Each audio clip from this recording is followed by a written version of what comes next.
ये क्वेश्चन है हमारे सामने। इस क्वेश्चन में ये बोला है कि a ground balloon of radius r subtends an angle alpha at the eye of the observer while the angle of elevation of its center is beta. Prove that the height of the center of the balloon is r sin beta cosec alpha by 2. तो ये एक CBSE height and distance का question है, height and distance का, और ये HOTS का question है। This is the question of HOTS, class 10 heights and distance CBSE, and this is the question of HOTS. तो सबसे पहले क्वेश्चन में बोला है round balloon of radius R. तो सबसे पहले क्या कर रहे हैं, राउंड बलून, ये मेरा राउंड बलून है, आपको दिख रहा होगा स्क्रीन पे, this is the round balloon, radius R, यानी कि सेंटर से लेके यहां तक रेडियस आर, रेडियस आर आपको दिख गया, दिख गया, वेरी गुड। इसके बाद क्या बोला है, subtends an angle alpha at the I of the observer. मान लेते हैं कोई व्यक्ति इस स्थान पे खड़ा है, कोई व्यक्ति इस स्थान पे खड़ा है, इस स्थान पे खड़ा है, और इस स्थान पे खड़ा होकर के बलून को देख रहा है।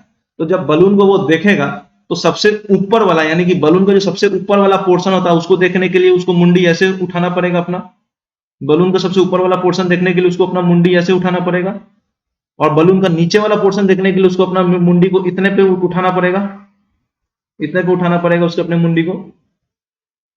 तो इसमें बोल दिया गया है कि जो बलून का नीचे वाला पोर्शन है, बलून का जो नीचे वाला पोर्शन है और बलून का जो ऊपर वाला पोर्शन है, इन दोनों को देखने के लिए बीच में जो एंगल बन रहा है, ये जो एंगल बन रहा है, दैट इज योर अल्फा, वो टोटल एंगल अल्फा है, ठीक है। अब हम क्या कर रहे हैं, उसके बाद बोला है while the angle of elevation of its center is beta, यानी कि सर्कल या बलून का जो सेंटर होगा, वो सेंटर को अगर ऑब्जर्वर देख रहा है ऐसे करके, तो वो सेंटर को देखने के लिए ऑब्जर्वर का जो भी एंगल बन रहा है वो बीटा बन रहा है, ग्राउंड से, ग्राउंड से, ग्राउंड से वो एंगल बीटा बन रहा है, देखिए बीटा बन रहा है, वो बीटा बन रहा है। तो मतलब बात साफ है, बलून का दोनों एंड को देखने के लिए जो एंगल बनता है दैट इज अल्फा, और बलून के सेंटर को देखने के लिए जो मेरा एंगल बन रहा है ग्राउंड से, दैट इज बीटा, वो बीटा है मेरा। यही दो डेटा दिया गया है। अब हम क्या कर रहे हैं इस क्वेश्चन में, जो सेंटर सी है बलून का या जो सर्कल का, वहां से ये जो सेंटर सी है, ये जो सेंटर सी है, यहां से हम क्या कर रहे हैं, एक ऐसे लाइन ड्रॉ कर रहे हैं। ये जो लाइन होगा वो इस एंगल और इस एंगल, मतलब ये पूरे एंगल को इक्वली बाइसेक्ट करेगा, then this angle and this angle will be equal. पूरा एंगल अगर अल्फा है, पूरा एंगल अगर अल्फा है, तो then this angle will be alpha by 2, this angle will be alpha by 2, therefore this angle will be alpha by 2। इसलिए देखिए यहां पे उसको अल्फा बाई 2 लिखा हुआ है, यहां पे अल्फा बाई 2 लिखा हुआ है। बात समझ में आ रहा है, ये टोटल होता है अल्फा, क्योंकि ये बीच का जो लाइन जो सेंटर को कनेक्ट कर रहा है सर्कल का, ये प्रॉपर्टी होता है, ये दोनों एंगल को बाइसेक्ट कर रहा है, यानी कि this angle and this angle will B bisected. Total angle था अल्फा, टोटल एंगल था अल्फा, तो पूरा दोनों बाइसेक्ट जब हो रहा है, टोटल एंगल जब अल्फा था, ये टोटल एंगल जब अल्फा था, जब बाइसेक्ट हो रहा है, तो ये बन जाएगा अल्फा बाई 2 और ये बन जाएगा अल्फा बाई 2। इसलिए यहां पे ये अल्फा बाई 2 लिखा हुआ है, ये अल्फा बाई 2 लिखा हुआ है, ठीक है। और ये टोटल तो बीटा हो गई क्योंकि ये ग्राउंड से लिया जा रहा है।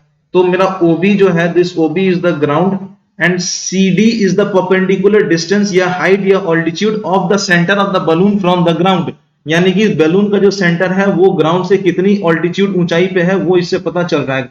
बलून का जो सेंटर है वो ग्राउंड से जो ऑल्टीट्यूड पे है उसको हम लोग बोल रहे हैं this one, CD is the altitude. तो यहाँ पे हम लोग को यही प्रूव करना है, prove that the height of the centre of the balloon. तो यहाँ पे height of the centre of the balloon क्या है मेरा, CD है मेरा height of the centre of the balloon, यानी कि ये वाला लाइन, इसी का लाइन का जो लेंथ आएगा वो हम लोग प्रूव करना है कि वो r sin beta cosec alpha by 2 होता है। तो अब देखते हैं इसको कैसे सॉल्व किया जाता है। सबसे पहले जब फिगर को हम लोग देखते हैं, सबसे पहले जो फिगर को हम लोग देखते हैं, angle AOB is equal to alpha, angle AOB यानी कि ये AOB, यानी कि ये वाला एंगल जो है ये अल्फा है, एक्सप्लेन किया था मैंने अभी थोड़ी देर पहले। Angle DOC is equal to beta, यानी कि ये एंगल जो है ये बीटा है, this angle is the beta, थोड़ा देर पहले अभी बताया गया, ये एंगल बीटा है। तो angle AOC is equal to angle BOC is equal to alpha by 2, clear है, क्योंकि ये वाला अल्फा बाई 2, ये वाला अल्फा बाई 2 क्यों हो रहा है, क्योंकि ये OC जो लाइन है वो बाइसेक्ट कर रहा है एंगल AOB को, OC line is bisecting angle AOB, this is the property of the circle, है ना। तो इसलिए वो दोनों हो गया अल्फा बाई 2 अल्फा बाई 2। अब हम क्या कर रहे हैं, ट्राइंगल OAC ले रहे हैं, ट्राइंगल OAC ले रहे हैं, OAC, ट्राइंगल OAC सी OAC ट्राइंगल जो ले रहे हैं, यहाँ पे स्पष्ट तरीके से दिख रहा है कि ये जो है मेरा ये 90 डिग्री है, दिस इज द 90 डिग्री, क्योंकि रेडियस और बाहर का जो लाइन ए है वो टेंजेंट है, तो रेडियस और टेंजेंट हमेशा परपेंडिकुलर होता है, तो यहाँ पे ये दिख रहा है this is the 90 degree.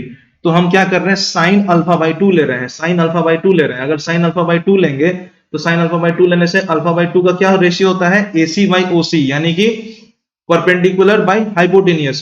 AC मेरा परपेंडिकुलर है, OC मेरा हाइपोटेनियस है, तो sine alpha by 2 is equal to perpendicular by hypotenuse. Perpendicular मेरा हो गया दिस वन AC और हाइपोटेनियस हो गया मेरा OC। OC is the hypotenuse, तो वही हम लिखें AC बाय OC। AC का वैल्यू दिया हुआ है R, from the figure we can see R is the radius of the circle, और OC का वैल्यू कुछ नहीं है तो OC को OC ही लिखा हुआ है। Therefore in triangle OAC sin alpha by 2 is equal to R by OC। इसको फर्दर अगर सिंप्लीफाई करेंगे तो क्या दिख रहा है मेरे को, sin alpha by 2 is equal to R by OC, और OC को इक्वल टू के उस तरफ ले गए और sin alpha by 2 को इक्वल टू के इस तरफ ले आए, तो मेरा आया OC is equal to R by sin alpha by 2। अब साइन डिनोमिनेटर में है, यदि साइन को न्यूमरेटर में ले जाते हैं, रेसिप्रोकल करते हैं, तो वो कोसेक हो जाएगा, तो कोसेक हो जाएगा, तो R कोसेक अल्फा बाई 2 हो गया। OC का वैल्यू हो गया R cosec alpha by 2, R cosec alpha by 2। अब हम क्या कर रहे हैं, अब हम दूसरा ट्राइंगल ले रहे हैं, that is triangle ODC। Triangle ODC ले रहे हैं, ODC को देखते हैं। ट्राइंगल ODC ये है मेरा ODC। ट्राइंगल ODC को लिए, ट्राइंगल ODC में हम क्या निकालेंगे, साइन बीटा निकालेंगे। बीटा मेरा ये है, तो साइन बीटा क्या होता है, परपेंडिकुलर बाय हाइपोटेनियस। तो परपेंडिकुलर क्या है मेरा, ऑब्वियसली ये मेरा परपेंडिकुलर है। हाइपोटेनियस क्या है मेरा, ऑब्वियसली ये मेरा हाइपोटेनियस है, तो उसी का हम यहाँ पे वैल्यू लिख रहे हैं। Sine beta is equal to CD by OC, CD by OC that is perpendicular by hypotenuse. CD का वैल्यू नहीं पता तो CD को CD ही रखेंगे। OC का वैल्यू प्रीवियसली हम लोग फाइंड किए हैं, वही वैल्यू को यहाँ पे पुट कर देंगे OC का जगह में, तो R कोसेक अल्फा बाई 2 लिख दिया और साइन बीटा ऐसे लिखा हुआ है। तो यहां से CD is equal to what will be the value of CD, CD is equal to ये वाले पूरे को इक्वल टू का इस तरफ ले आएंगे तो क्या हो जाएगा, R cosec alpha by 2 sign beta.